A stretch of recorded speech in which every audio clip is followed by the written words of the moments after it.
Here today with me is Zahra, and I'm very excited that Zahra is the first guest on the podcast.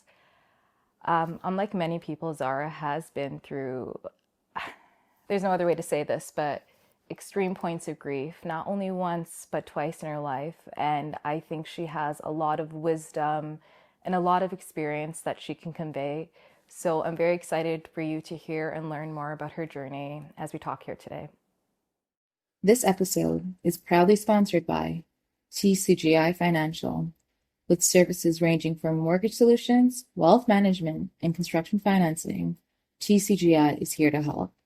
Contact Sage Wiseman at 647-202-7010 or finance@tcgifinancial.com for a free consultation today. Alternatively, visit tcgifinancial.com for a comprehensive overview of the services provided by TCGI. Remember to join the mailing list for valuable daily market insights. Finance in a flash, fast, friendly, and focused on you. Hi, everyone, and welcome to the very first episode of the Flow States podcast. I'm here with Zahra, and I'm very, very excited to have her. And before we get into it, I kind of wanted to talk about why I want to do this podcast in the first place. So my name is Anne, or Custody, depending on how you know me. And as many of you know, I am an actress and an artist. But what that really means is I love storytelling and love making the human experience into art. And I think the reason that I'm so compelled to do that, I think for myself personally, I think when I hear human stories or human experiences, it has a deeply impactful effect on my life. I can tell you maybe through the course of my life, I've changed directions 2 to 3 times just based off of people's experiences or what they've told me at certain points in my life. And I definitely, one of those people have been Zahra, and her words have definitely impacted me. And I think it's really important if you have a story or if you've been through experiences that people normally haven't been through, I think it's so valuable to share those stories. And I think a lot of times people are lost or stuck, or I don't know, they find life to be very bleak. And I think hearing stories and really listening to them, even if you haven't been through them, even if they're stories you can't fathom, I feel like they can resonate with you. And yeah, just to bring the attention to Zahra, Zahra has definitely been one of those people for me. I think with Zahra, I think when I realized her story had an effect on me, like she used to make these Instagram posts, and I don't even like to call them captions because there are these like beautiful passages that Zahra would write and stories. Yeah, stories. So no, they're so long. No, but they're really, really good. And I feel like, yeah, a lot of it has to do with grief, which is a topic that we're going to kind of get into heavily today. But I think even it goes beyond that for me. Yeah. And I kind of want to talk about how I know Zahra. It was me and Zahra went to the same elementary school, right? And high school. And high school. But I think we're a lot closer in elementary. No, I just remember you being super like, yeah. And like everybody would like, you were like super just yourself. And flamboyant. Yeah, like flamboyant, but like in a good way. Like I felt like the same way about you. I felt like you were really, really friendly. And yeah, I think I have a lot of memories in our high school. I remember the talent show as well. Oh my God. Do you remember every year we would have a talent show? I do remember every year we had and a you would do show. like hula. Oh my God, yeah, I do. Yeah. So cringy to think about. Like I was so young, but yeah, no, I do remember. It's weird the memories that like we have from elementary school because I feel like they're very strong, even though as time goes by. Do you know what I mean by that? I do, yeah. Yeah, and I know this is kind of just going to it, but one of those memories definitely for me, and I'm sorry we're kind of getting deep really quick, is like that, you know what, I'll tell you my experience of it. Mm-hmm. So I don't know if you've ever really heard like other kids talk about it because obviously experience happened to you, but at school I do remember that week that you didn't come in and everyone at school being like super quiet about it and not really understanding. And I think even me as a kid, I can remember which class, like it was Madame Habib. Do you remember? Oh, I do her remember class. her, And you know, she actually broke down crying in the middle of class. Yeah. I love her so much. Like she was like a mom. Nobody really realizing what happened. But yeah, it's kind of hard to put into words, but yeah, your brother passed away. I think you were one of the ones that like came over to my house that week. But there Yeah. were some people that came, or some of our like classmates that came to the house, and like even the days leading up to his like funeral, I don't think I like processed it. Like even like people like talk to me about it, and they're Yeah. like, you know, like you seem a lot less like sad than we were expecting. But like I think like at our age when that happened, like nobody really knows how to like process it Yeah. other than like to bounce off of other people's energy, especially like just at that age. Yeah, and Shane was how old, if you don't mind? He was 16. Yeah, he was 16 and I was 13. I think I was 12. I was 12. I think 12, because I remember being 12. Yeah, Yeah. I was 12 going on 13, I believe, because him and I were 3 years apart. So yeah, he was 16 and I was 12. Do you remember the date? That Like, day, I mean, you get put into those moments, like, yeah. and it's so vivid. And then sometimes too, like, details kind of go away, but there's things that like are forever, like in your brain. And so I think like, so that day that it happened, my mom we had like a rehearsal or something for for like our big show, like our big dance school show. And we had people at our house, and I was with Brittany. Brittany and I were like hanging out because she was dancing with us. Brittany, my best friend. And I just remember that morning, sorry, before that, but that morning, like, I think I saw my brother like once in passing because we were so busy like cleaning the house and whatever. And I don't know, he was like, I'm just going to stay upstairs and whatever. So I saw him maybe once or twice that day. And then he was kind of watching like all of the young kids while we were like either practicing or whatever. And I just remember one of my best friend, Tyler, coming downstairs from his room. His room was on the 3rd floor and we were all on like the main floor.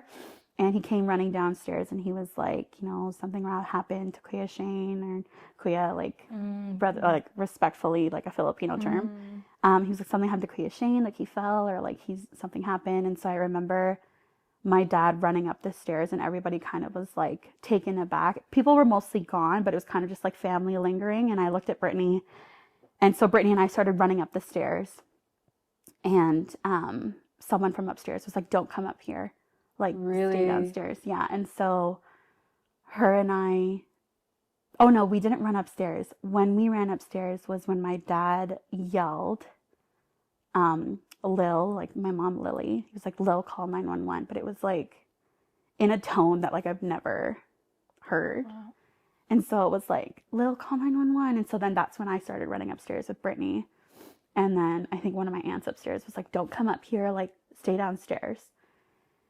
And so her and I sat on the couch, and like it's so weird to talk about it because like I can see myself how I was sitting, and like I remember the faces that were like in the hallway. But we sat and my mom called 911, or somebody called 911, and next thing you know, there was like firefighters. Thankfully, like we lived really close to a fire hall or a fire station, and they came in, and the firefighter that actually came in was one of Shane's baseball coaches. No way. And so he walked in, saw like my mom or my family, and I remember him saying to my mom, like, please don't tell me it's Shane. And my mom just started bawling. And so then he ran outside. Paramedics came in.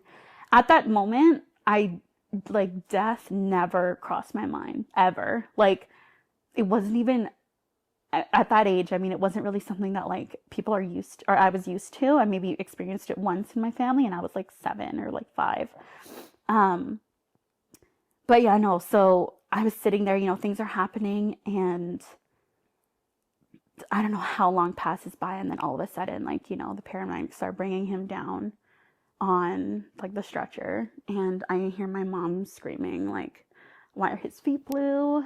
And again, I was like, I didn't even know what that meant. Like, I was just like, he went into a coma. And like, I genuinely, death never crossed my mind. And at what point do you think you realized, oh, this is not just like something like a one? like, yeah, like it's serious. Yeah. What point did it hit you that like? So when my older cousins got a call, we were driven to the hospital by someone. And I was sitting in the back behind the driver, and my older cousin was sitting in the front, and her older brother was sitting beside me, and they were both crying, and I had never seen them cry before. Either one of them, yeah. And I was like, and then I remember my older cousin grabbed my hand. God, sorry. It's okay. He grabbed my hand, and he wouldn't look at me, but he just grabbed my hand and he squeezed it. And I was like, oh my God, something happened. Like, I don't know, something serious happened. He didn't look at you. He didn't look at me. And I'm sitting there like just a Yeah. 12-year-old, like not knowing what's happening. And so we got to the hospital, we got to Yeah. Scarborough Grace, and my cousins go ahead of me, and we go through the ER area, and my aunt comes out, and she's like, honey, like, something happened or whatever. And she was like, I think she said, like, your kuya died, but you need to be strong for your parents.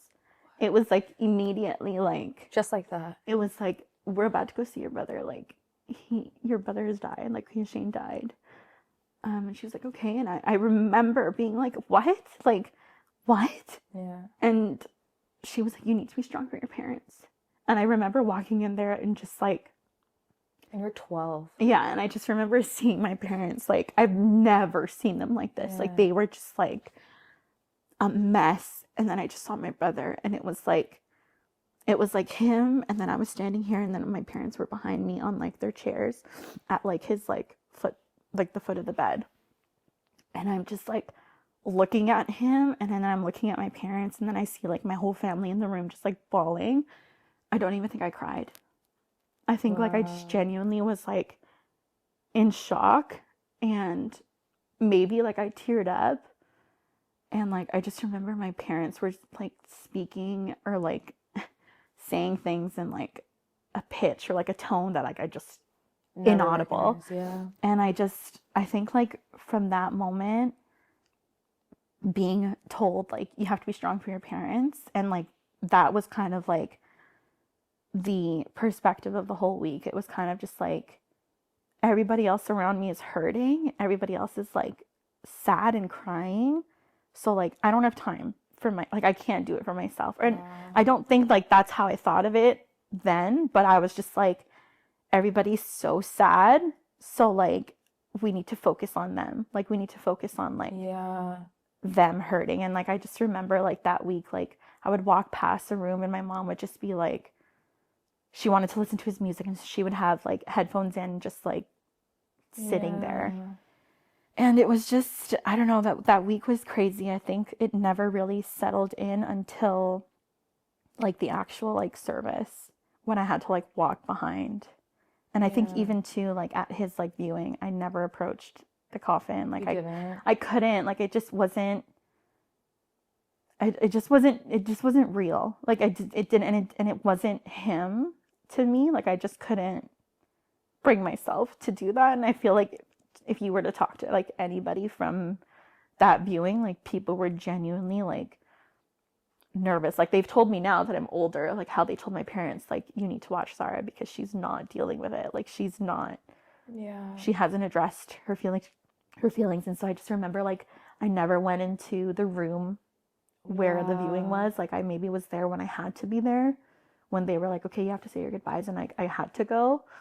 But I think at that age, like you don't really, A, you don't know how to process it, and then B, like everyone around you is like, Your parents were going through hurting. it too, Yeah, right? it's not the way it's supposed to be. Like it's horrible to say, but like parents aren't supposed to bury their kids, and right? Like that's just not the nature of it. Beyond that, like it was so sudden, I feel. Yeah. There was no like indication There's of no it. signs. Yeah. Even being at that age, like you only associate death with sickness or like tragic accident. You know what I mean? Like at that age, you're like, oh, they're sick, they died. Yeah. Or you know what I mean? Or like horrible accident, they like die. And I think like with that, it was just like so instant. Like it wasn't like he wasn't feeling well. Like he was totally fine. And I think that's what was like hitting them the hardest, was like it just didn't make sense. I think, yeah, it's very sudden and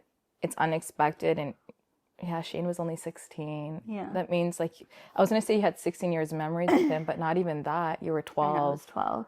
And he was like pretty healthy. Like he was a giant. And you mentioned baseball, so he was playing Yeah, sports. he was super athletic. He was like 6'5", 6'4", like 250 pounds. Like he wasn't like, I don't know. And that's what I think was so hard, because like he was just like okay. And he was a 16-year-old boy. Like, I don't know. It just doesn't happen. I don't even know how to describe the time that it was in school because our school wasn't that big either, right? Yeah. Because I was still in the school, like it obviously made an impact, but like Shane was very much like a likable person. Like the teachers loved him. Yeah. And he was super like, not, I don't want to say like popular, but he was like popular in a sense of like he got along with everybody. He came back and visited an elementary school. He did. You know, I actually have a last memory with him as Oh my well. God. What was it? I actually remember that, I think it was like a couple of weeks before.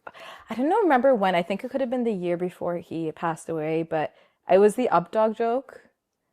Dog, it smells like up dog in here. And what's up, dog? Oh yeah, my God. he was on the So computer or whatever, but he knew the joke. He's like, ha ha ha, up dog, right? And then I was kind of sad because I couldn't say my joke. Oh my gosh. But yeah, he was very just like comfortable, and like it's true because I wouldn't say I was close to Shane at all, but I do still have like one or two memories. So it kind of is a testament to the type of person he was. Yeah, he was definitely like the typical like brother. I think he like him and I like obviously we never, or not never, but obviously like we bickered like normal siblings, and I think like he was really supportive in a sense of like if there was something that I needed to talk about but like couldn't talk to my parents, or like was kind of like nervous to talk about with, even with like my friends, he would always just like so stupid, but he would like answer me and then like,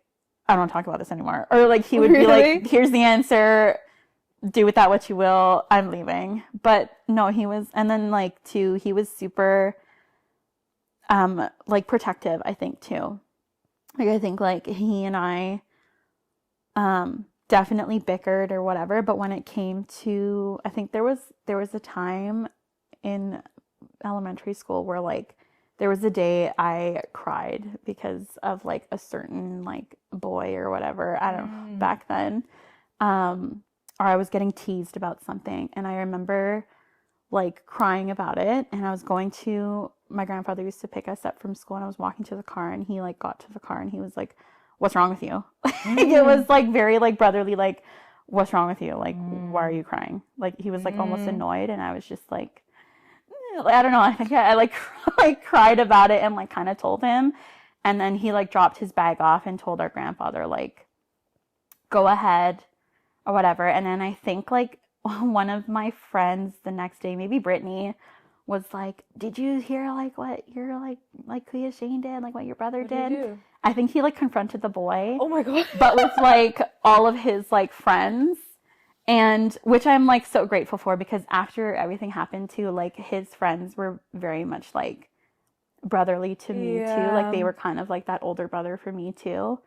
But yeah, no, he was like, I don't know, he was just liked by everybody. That's such a funny story. It's such like a brotherly thing to do. You know what I mean? I know. But like he would have never told me that. I know. Because like he would be like, ew, like my sister, ew. Yeah. But like he was like super protective and like that like brotherly way where they wouldn't admit it, but like yeah, no, so it was, I mean, I think it was like sad for everyone, and I think he passed when he was in grade 10 in high school. Which so is like so young. I was gonna ask you like, what do you remember about him? But I think it's like the qualities, right? It's the fact that he was a really good older brother. Yeah, he was, and like he just like, even to this day, like people just remember him for being like such a good kid. Like he was so nice, and like I remember that week the high school like shut down.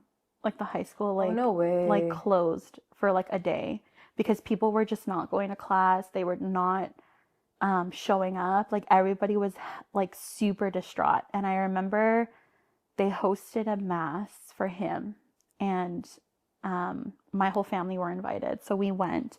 And I had a cousin in the school at the time, and she was just like, everybody's like distraught, like she was crying. And we like were taken to his locker, and it was just a huge memorial. Like that whole hallway was just people were graffitiing his locker, Oh and my like God, wow. I remember we were given everything from the high school. Like they had to start putting like boards up so that people could write, and we were given those boards, and it was just like crazy to think that someone that I knew especially would like had affected so many people.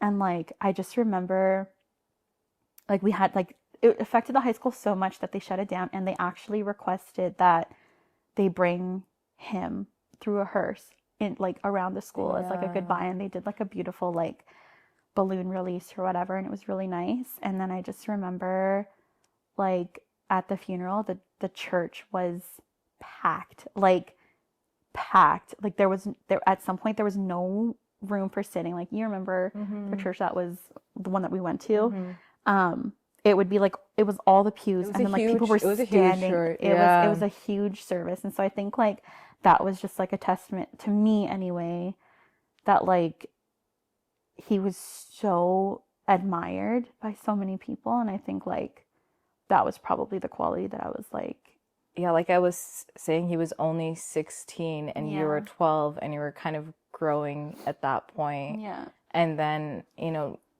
we kind of enter high school. yeah.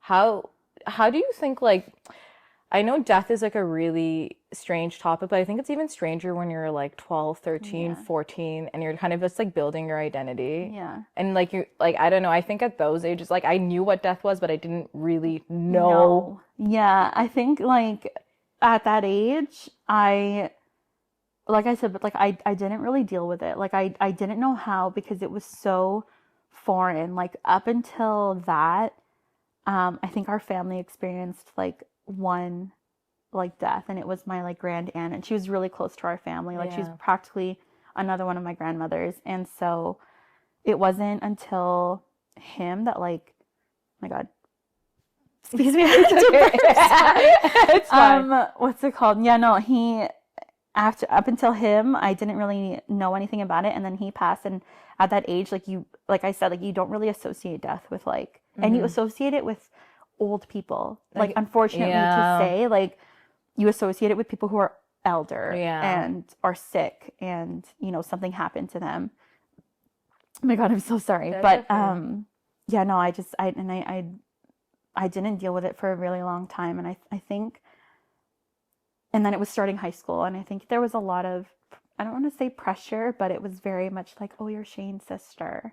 Was it like, do you feel like you were just like I'm the kid with like the brother that the brother who died, died. yeah. To faculty, yes, because it was very much like, I can't, like, I remember my first day of grade 9. My first class was like religion class, and it was Miss De Silva, I think is her name, or whatever. And she was handing out whatever person by person, and she got to me and she was like, "Are you Shane's sister?"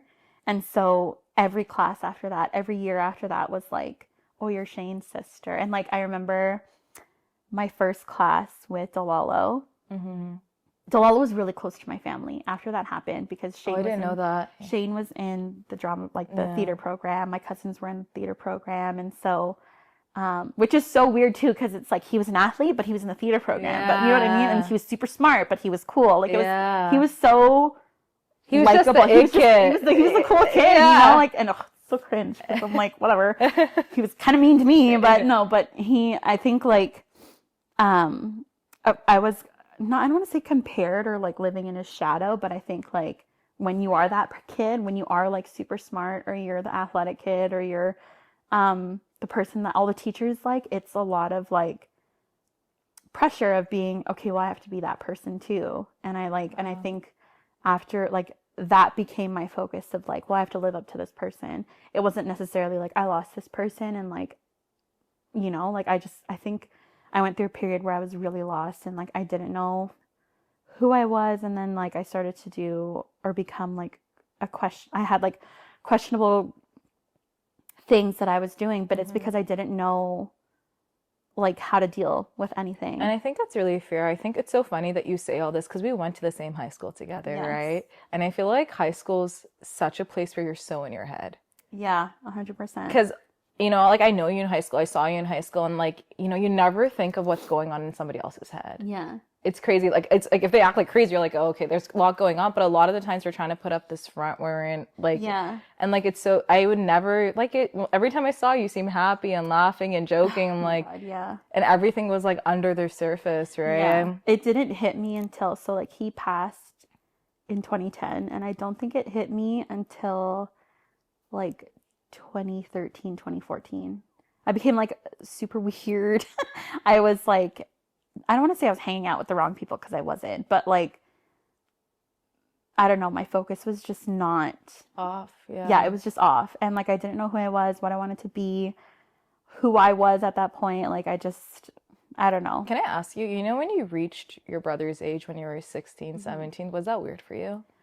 Like, did you ever sit back and think, oh, my brother only had until like this. yeah. Being through what I've been through, like most recently, Yeah. I think that's weird to me where I'm like, I'm starting to get closer to the age, especially when there's an age gap, right? Like he was 3 years older than me, and then now he's forever Yeah. 16, and Yeah.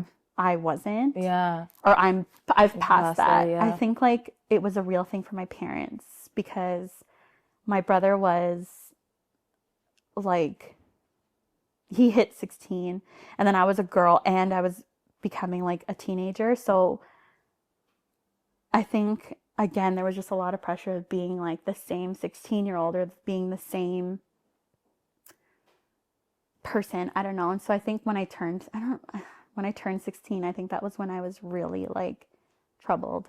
Really? Like I started to have really bad breakdowns, or I started to confide in people I didn't even know, like stranger danger. But I was like, I don't know, I think I was really going through it when I was 16, and I don't think I've ever thought about that until now. Yeah. Where like that was when it kind of hit me the hardest, because up until then it was like that happened, okay, now you're graduating like elementary school, and now you're in this big world of high school.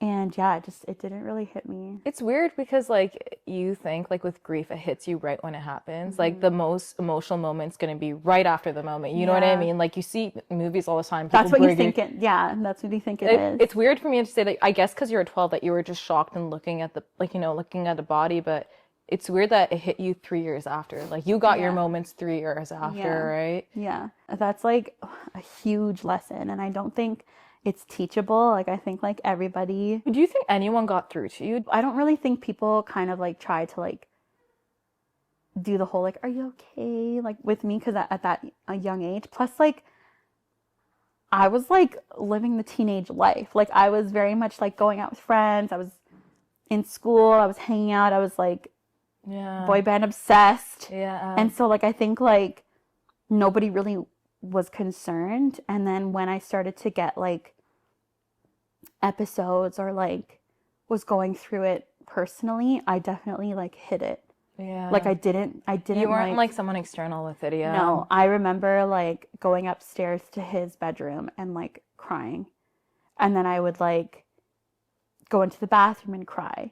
And like self-harm at some point became like entered the picture. And so I think like, I don't know, for me, I just didn't like, and to this day I hate when people like try and talk to me about like my feelings or emotions, because it makes me uncomfortable even dealing with it myself. And I think that's what was going on when I was 16 was I was dealing with all these things that I wasn't aware of, or I wasn't familiar with and comfortable with. And so it made it even more embarrassing to have to like admit it. And I remember too, even like when everything happened, my mom was in like therapy, and like I remember she like brought me for a few days because it was like a family thing. I just sat there. You didn't say a word. I just sat there. It was like the desk, it was her and my dad, and then I like sat like off on the couch. Yeah. And they would try and ask me things, and I genuinely remember so vividly sitting there just staring at like my parents, being like, what am I doing here? What is this? It was just, it's foreign. And I think like that's definitely generational, where like you just don't talk about your emotions. And like, and even with my parents, like we don't talk about Yeah. emotions, or we don't talk about what we're going through up until like current events or recent events. But yeah, no, I don't remember anyone kind of being like, Yeah. I mean, I'm not to say that they didn't try and like be there for me. But you weren't like letting. I wasn't letting anyone in. Yeah. I wasn't even letting myself in. Like I wasn't even letting myself. I wasn't even letting myself in. Like Yeah, no. It kind of makes sense why that's when you say that you had different outlets for things and you weren't like really addressing it. And so high school was that journey for you, right? Yeah, I definitely like block out high school because I wasn't like ashamed of it, but like. But how about your friends and stuff at that point? Like you didn't really confide in them or being in high school, like there's a whole bunch of random people who don't know who the heck you are. Like they come from different schools, different places. And so like some people did, but I think that like people that carried over from elementary school kind of like just saw me for what it was. Like I wasn't hurt. I wasn't sad. And then when you meet other people like that, they kind of see you just as that too. And then they find out eventually later, like, oh, that's Zahra's brother, like on the wall by the chapel. Yeah. Right. So, I mean, and then it wasn't unless I like talked about it, or if a teacher said something and was like, oh, like you're Shane's sister. And then they were like, I think that's very true too. Because I knew you since I was a kid. I knew you before you lost your brother. So Zahra has always been Zahra for me. Yeah. And Zahra went through a really hard thing, but that's not, you know what I mean? It wasn't who I was. Yeah. I knew you all for all your qualities. And so we go through high school, and then you did let someone in eventually. Oh my God, I know. Are we going to talk about Jordan? This has been part 1 of the episode. Head over to part 2, where we continue the conversation and talk about Jordan. This interview has been brought to you by the Flow States. To learn more about Zahra and her journey, please refer to the links below this video. A special thanks to Shaky Films, who filmed and edited this episode of The Flow States. For all your wedding and corporate needs, head over to Shaky Films.